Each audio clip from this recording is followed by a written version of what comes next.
இப்போ இங்கே ஃபஸ்ட்டு ஸ்டெப்பை நம்ம எக்ஸை வந்து பாயில் பண்ணி எடுத்துடலாம். ஸோ இங்கே நான் 5 முட்டை வேக வச்சு எடுத்துக்கிறேன்.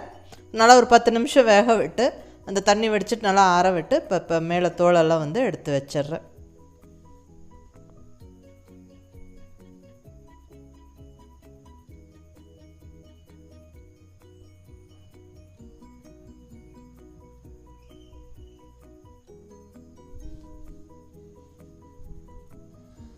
அடுத்தது ஒவ்வொரு முட்டையும் இப்படி 2 கட் பண்ணி நான் பிரித்து வச்சிட்றேன். ஸோ அது முன்னாடி கத்தியில் கீறி வச்சுருக்கிறேன். இப்போ அதை வந்து பிரித்து எடுத்து வச்சிட்றேன். நீங்கள் முழுசாகவும் பண்ணலாம், இப்படி 2 கட் பண்ணியும் சேர்த்துக்கலாம். இப்போ மசாலா பொடியெல்லாம் வந்து நம்ம ஒன்றா சேர்த்து கலக்கி வச்சிடலாம். ஸோ நம்மளுக்கு வந்து அது ஃப்ரை பண்ணும்போது ஈஸியாக இருக்கும். ஸோ இங்கே என்னென்ன மசாலா பொடி எடுத்துருக்குறேன்னு சொல்லி பார்க்கலாம் வாங்க. 1 டீஸ்பூன் மிளகாய்த்தூள், 1 டீஸ்பூன் குழம்பு மல்லித்தூள், அதாவது மல்லியோட சீரகம் மிளகு வறுத்து அரைச்ச பொடி. ஸோ சீரகமும் இதில் இருக்குது. சப்போஸ் வெறும் மல்லித்தூள்னால் நீங்கள் கொஞ்சம் சீரகத்தூள் ஒரு 1/2 டீஸ்பூன் சேர்த்துக்கோங்க. அப்புறம் கொஞ்சமாக ஒரு 1/4 ஸ்பூன் கரம் மசாலா, 1/4 ஸ்பூன் மஞ்சள் பொடி, கொஞ்சமாக பெப்பர் பவுடர். இதெல்லாம் உங்கள் காரத்துக்கு தகுந்த மாதிரி சேர்த்துக்கோங்க. இந்த டிஷ்ஷுக்கு தேவையான உப்பு. ஸோ எல்லா மசாலா பொடியும் சேர்த்தாச்சு. இதை நல்லா கலந்து விட்டுருவோம். இப்போ இதில் ஒரு 2 ஸ்பூன் அளவுக்கு தண்ணி சேர்த்து கலந்துக்கங்க.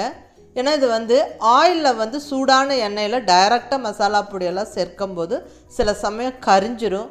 ஸோ இங்கே புதுசாக சமையல் பழகிறவங்களுக்கெல்லாம் இந்த டிப்ஸ் வந்து ரொம்ப யூஸ்ஃபுல்லாக இருக்கும். ஸோ இப்படி கொஞ்சம் தண்ணி விட்டு கலந்துட்டு நம்ம வந்து அது சேர்த்து வதக்கும் போது கரிஞ்சிடாமல் நல்லா எல்லாம் ஒன்று கலந்து ரொம்ப நல்லா ஃப்ளேவர்ஃபுல்லாக இருக்கும். ஸோ இப்போ மசாலா பொடி எக்கு எல்லாமே ரெடியாக இருக்குது. நம்ம இப்போ தாளிச்சிடலாம். ஸோ இங்கே எக் மசாலா ஃப்ரை பண்ண ஸ்டவ்வில் கடாய் வச்சாச்சு. கடாய் சூடானதுக்கப்புறம் 2 ஸ்பூன் ஆயில் சேர்த்துக்கிறேன். ஆயில் கொஞ்சம் சூடாகட்டும். இப்போ கொஞ்சமாக சோம்பு தாளிக்க, அதில் ஒரு 5 to 6 பல் பூண்டு நல்ல பொடியாக நறுக்குனது இந்த ஆயிலில் சேர்த்து விட்டுறேன். நல்லா எண்ணெயில் வந்து இந்த பூண்டு நல்லா ஃப்ரை ஆகணும்.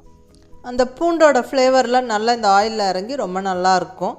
அப்புறம் நல்லா 2 கொத்து ஃப்ரெஷ்ஷான கருவேப்பிலை சேர்த்து நல்லா வதக்கி விட்டுறலாம்.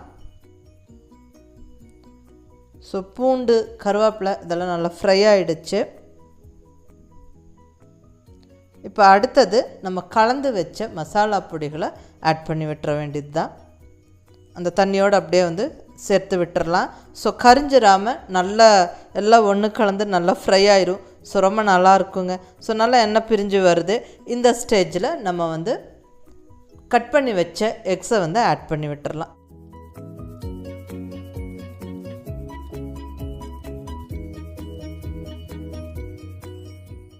ஒரு நிமிஷம் கழித்து லைட்டாக அப்படியே பரட்டி விட்டுறலாம். நல்லா அந்த மசாலா பிடிச்சி எக் வந்து ரோஸ்ட் ஆகணும். ஸோ ஸ்டவ்வை மீடியம் ஃப்ளேமில் வச்சுட்டு நல்லா ஒரு 4-5 நிமிஷம் அப்படியே வந்து பரட்டி விட்டு, ரொம்ப கிளற வேண்டாம், உடஞ்சிரும். ஸோ லைட்டாக அப்படியே பரட்டி விட்டு திருப்பி போட்டு மறுபடியும் ஒரு 2 நிமிஷம் குக் பண்ணி எடுத்தால் நம்மளுக்கு ஜம்முன்னு சூப்பரான egg masala roast, egg masala fry ready ஆயிருங்க. ரொம்ப ஒரு சிம்பிள் ஈஸி ரெசிபி இது. குயிக்காக பண்ணிடலாம். ஸோ பிகினர்ஸ், புதுசாக சமையல் பழகிறவங்களுக்கெல்லாம் இது ரொம்ப நல்லா ரெசிபிங்க. நிறையா புதுசாக சமையல் பழகிற பிகினர்ஸ் நிறையா பேர் கமெண்ட் பண்ணுறீங்க. ரெசிபீஸ் எல்லாம் ரொம்ப நல்லாயிருக்கு, ஈஸியாக இருக்குது ஃபாலோ பண்ணுறதுக்கு.